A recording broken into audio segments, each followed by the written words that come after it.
భాషా సొల్యూషన్స్కి స్వాగతం సుస్వాగతం.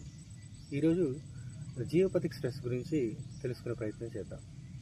సాధారణంగా పూర్వకాలంలో ఇల్లు నిర్మించుకునేటప్పుడు స్థలాన్ని సేకరించిన తర్వాత ఆ స్థలంలో ఉన్నటువంటి జీవ వైవిధ్యం, అంటే మానవుడు కాకుండా ఇతర జీవులు, పాములు కానీ క్రిమికీటకాలు కానీ ఏమైనా ఉంటే అవి వాటి నివాసాన్ని వదిలి వెళ్ళాల్సినటువంటి పరిస్థితి ఏర్పడేది. వాటిని క్షమించమని కోరుతూ అక్కడ ఒక క్రతు నిర్వహించేవారు. భూమి లోపలికి 18 అడుగుల లోపలికి తవ్వి అక్కడ వివిధ రకాలైనటువంటి క్రతువులు నిర్వహించి శాంతి చేసి అక్కడ ఇల్లు నిర్మించేవారు.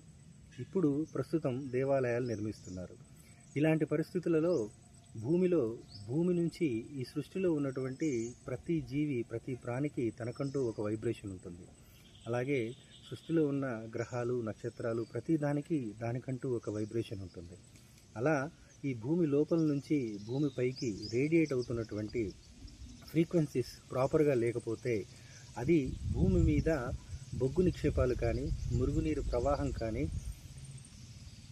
కళేబరాలు కానీ ఇవి ఉండడం వల్ల ఏదైతే ఇళ్ల నిర్మాణం కోసం ఏర్పాటు చేసినటువంటి స్థలంలో నాగ సంబంధమైనవి కానీ, క్రిమికీటకాలు కానీ, ఇలా బొగ్గు నిక్షేపాలు కానీ, కళేబరాలు కానీ ఏవైనా ఉంటే వాటికి సంబంధించిన ఎనర్జీ అంతా దోషయుక్తమవుతుంది. అలా భూమి నుంచి ఆ ఫ్రీక్వెన్సీస్ బయటికి పాజిటివ్గా రాకుండా ఆ ప్రాంతం అంతా కలుషితమైపోతుంది.